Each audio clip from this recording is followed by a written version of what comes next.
Invest di cryptocurrency itu sangat tinggi risikonya. Nggak hanya ngomong cuan, kita juga harus berani ngomong ruginya gitu.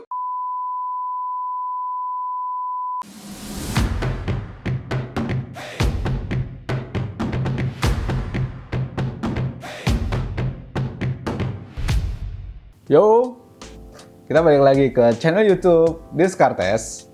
Sekarang masih di segmen Game of Coins. Buat teman-teman yang sudah nonton klip ini adalah Game of Coin yang kemarin. Dan sekarang gue lanjutin tepat 1 minggu setelah Game of Coin pertama. Jadi di sini, di segmen ini kita mau ngerasain nih buat teman-teman semua, dan gue ngerasain bagaimana 3 altcoins yang dipilih oleh kalian.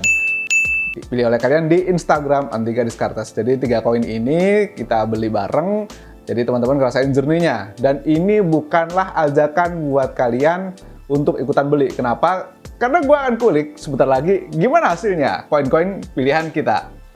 Oke, setelah 1 minggu berjalan, jadi ada 3 koin yang kemarin kita beli, yaitu Uniswap, terus BTT, BitTorrent, dan Theta Coin. Jadi 3 koin yang gue beli di masing-masing exchanger yang berbeda. Karena di sini tidak ada endorsement sama sekali. Dan bagaimana kondisi 3 altcoins ini? Sebelumnya gue mau kasih lihat ya. Ini kalian teman-teman lihat. Ini adalah dari website Coin 360 ya. Ini ada market cap di masing-masing koin. Ada BTC, ETH, BNB, dan ternyata BTC masih mendominasi dari pergerakan cryptocurrency seluruh dunia, terus diikutin oleh Ethereum. Ini bagian Theta nih kelihatan kecil, BTT juga kecil, Uni juga jauh lebih kecil dibandingkan dengan market cap BTC maupun ETH. Ini yang kemungkinan menyusul ada BNB dan Polkadot. Oke, balik lagi ke 3 koin pilihan kita. Gimana nasibnya? Ternyata nih guys, ini teman-teman juga bisa lihat ya. Performanya bisa dibilang nggak sesuai dengan apa yang lagi hype seminggu yang lalu. Ternyata koin BitTorrent itu turun minus 26%. Wow, man. Kemudian Uniswap dia bergerak sideways. Yang agak lumayan ini koin Theta nih. Setelah kita seminggu, ternyata dia ngasih cuan yang lumayan. Meskipun kalau dibandingkan dengan altcoin lainnya, banyak yang puluhan persen, ya ini lumayan lah still, karena nggak merah gitu. Nah, ini gua tampilkan tabelnya, teman-teman lihat. Ini Uniswap, kan kita kemarin dapat nih, ingat kemarin itu kita modal totalnya adalah 30 juta, masing-masing koin dibeli dengan 10 juta. Uniswap kita dapat 22,39 koin, kemudian kita beli di harga 446 ya, lihat. Kemudian jadi 466.939. Jadi ada kenaikan 10,4 juta. Jadi dari 10 juta ke 10,4 juta, naik 400.000 ya, lumayan lah. Kemudian ada BitTorrent. Nah, ini nih masalahnya nih. Kita dapat 57.000 koin. Kemudian kita beli di 170 dan sekarang harganya 126. Jadinya 7,2 juta. Dari 10 juta menjadi 7,2 juta, minus 2,8 ya kasih. Yes, benar. Kemudian dari Theta ini lumayan naik 700.000 ya, dari 10 juta menjadi 10,7 juta. Jadi secara total uang kita 30 juta ini menjadi 28,3 juta. Oke. Sedih nggak? Baru seminggu nih. Nah, gue akan lihat masing-masing koin. Yang pertama dari Uni, ya, dia bergerak sideways. Dalam 7 hari terakhir, itu tertingginya di 480.000. Di tanggal 7 ya, tanggal 6, tanggal 7, mencapai titik yang lumayan tinggi ya. Tapi pernah turun juga, itu di 416.000.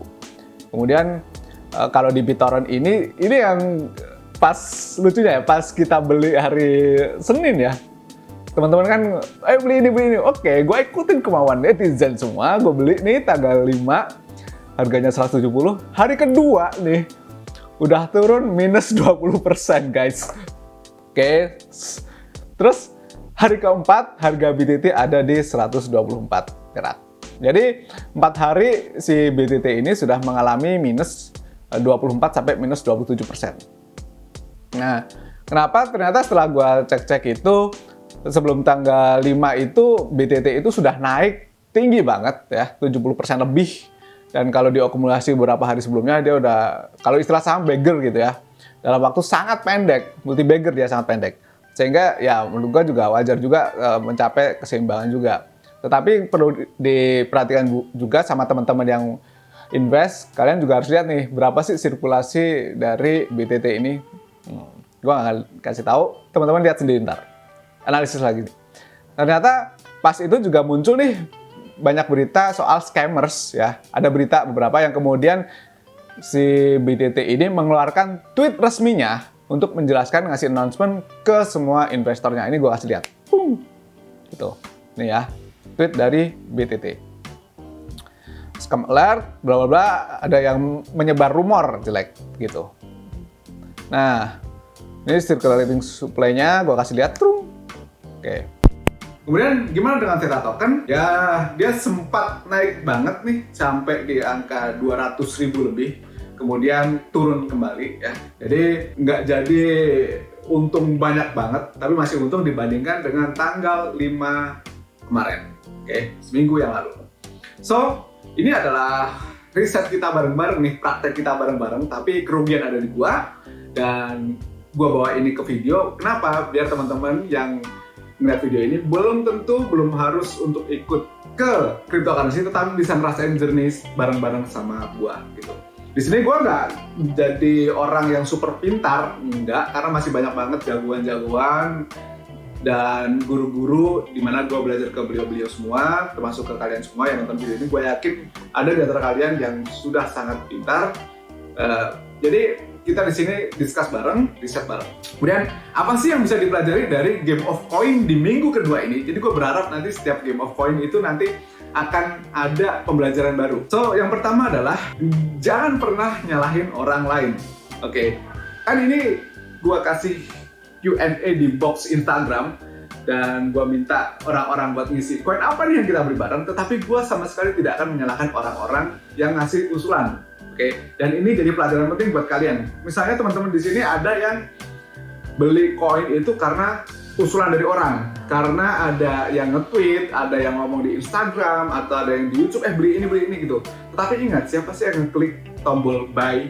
Itu kita sendiri. Jadi jangan pernah nyalahin orang lain, karena kita yang ngeklik tombol buy. Terus yang kedua adalah, karena jangan nyalahin orang lain, maka jangan pernah ikut-ikutan. Kalau kamu ngelakuin tanpa riset, ya lo juga akan rugi gitu. As I told you a week ago, di sini gue pakai uang yang memang dikhususkan untuk Game of Coin. Dan teman-teman kalau mau beli koin juga pastikan dengan uang yang benar-benar dingin, karena invest di cryptocurrency itu sangat tinggi risikonya. Nggak hanya ngomong cuan, kita juga harus berani ngomong ruginya gitu. Bayangin kalau misalnya invest di koin nggak pakai duit dingin, apa nggak teler tuh semuanya tuh, apa nggak mabok gitu kan.